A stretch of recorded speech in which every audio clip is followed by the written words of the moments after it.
Of course, I always do turkey on Thanksgiving, but I also think if you're having a big group of people and when I'm cooking for lots of relatives, I not only do a turkey, I'll normally do a ham too. So just kind of, one more thing.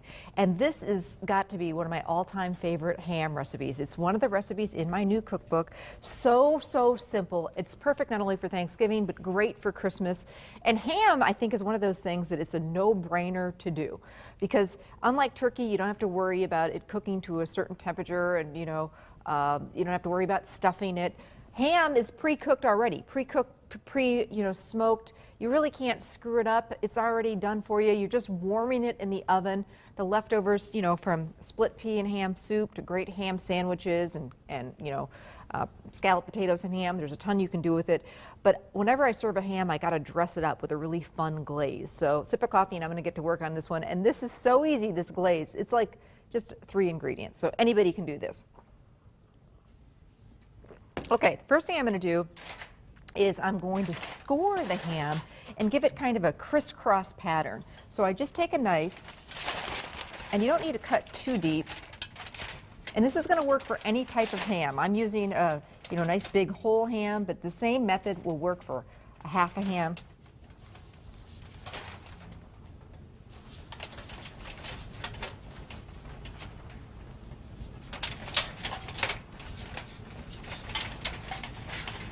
And then you just kind of come on an angle.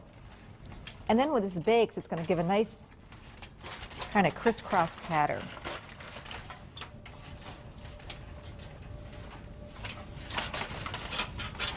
All right, so we got that done. Easy enough. Now we're going to take some cloves and just kind of stud the ham with this. And these are just whole cloves. It's going to give it some great flavor. And it's just going to make the ham look real pretty when it's all done. I hope you'll come out and see me. I have a couple of fun cookbook signings this week. The folks that decorate our set here and make it look so beautiful every season, people ask all the time, who provides the dishes and does all this great stuff for your set?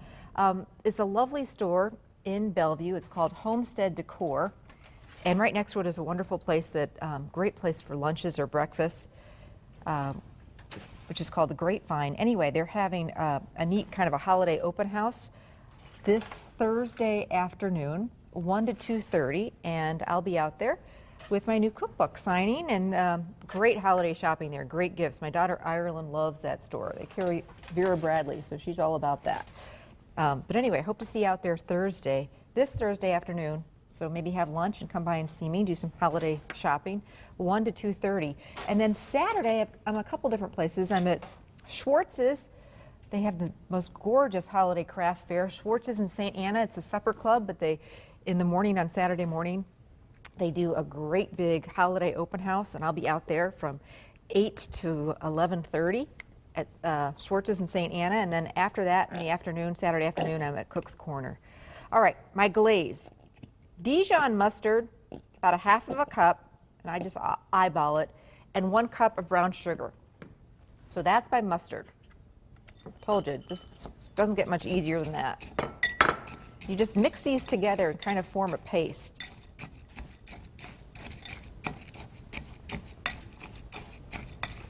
Do a little bit more mustard.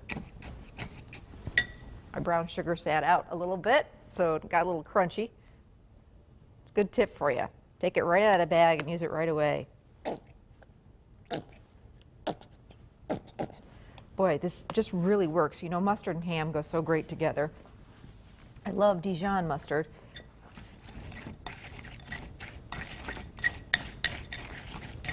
So this is going to be the glaze. And you just kind of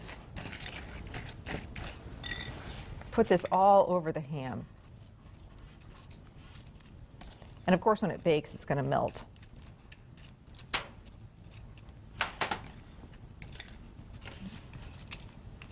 And it doesn't look like much now, but it will. And it tastes fantastic.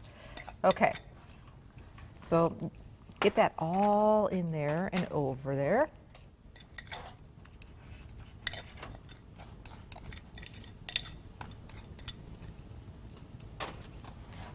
Now we're going to take some pineapple.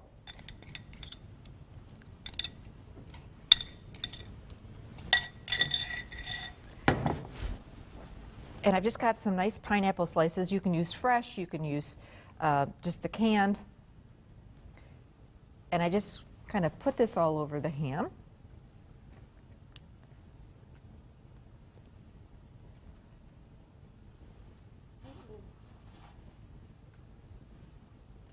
And then you can secure it. Take a maraschino cherry with a toothpick, plain wooden toothpick. Don't want to use the colored ones. Now you notice we've got some a big roasting pan, and you know, if you don't want to be doing the dishes, just pick up one of those foil pans.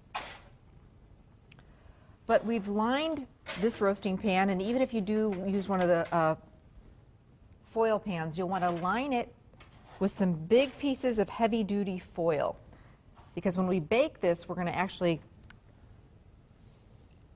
cover it with foil for a bit.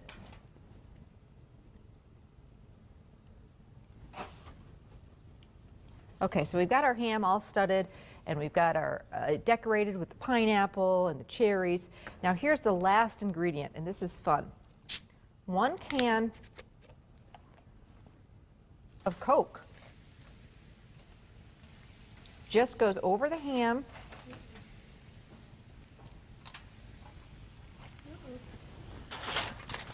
And in the bottom here. And then you take the foil, wrap up that ham real well. And that's why when you put it in here, you want to make sure you've got plenty of foil. Wrap it up. It doesn't have to be real tight, but you just want to cover it. And then you get it into the oven.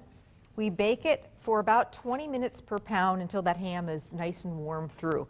Now what I normally do is the last 20 minutes or so, I'll unwrap it, and if it's not real brown, throw the broiler on or just bake it a little longer. I like it when the pineapple gets a little caramelized and the top gets a little bit golden. So anyway, let me show you this ham. And it is a wower when you bring it to the table, all beautiful like that with the pineapple. And then you can also baste the ham. And what I do is every once in a while baste it with some of the drippings, the Coca-Cola and that brown sugar melt and the mustard, and just keep basting that ham. And oh, it is just fantastic. And I mean, how simple is that? So come back with me.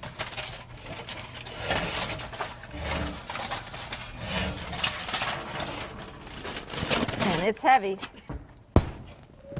but it is fantastic. This is seriously one of my all-time favorite ham recipes. You can get this recipe in my new cookbook, which you can find out more online about that, fox11online.com. Click on the Living tab. You can pick it up at any area festival food stores, and it's all right there. My brown sugar, mustard, Coca-Cola glazed ham, perfect for Thanksgiving or the holidays. It is delicious.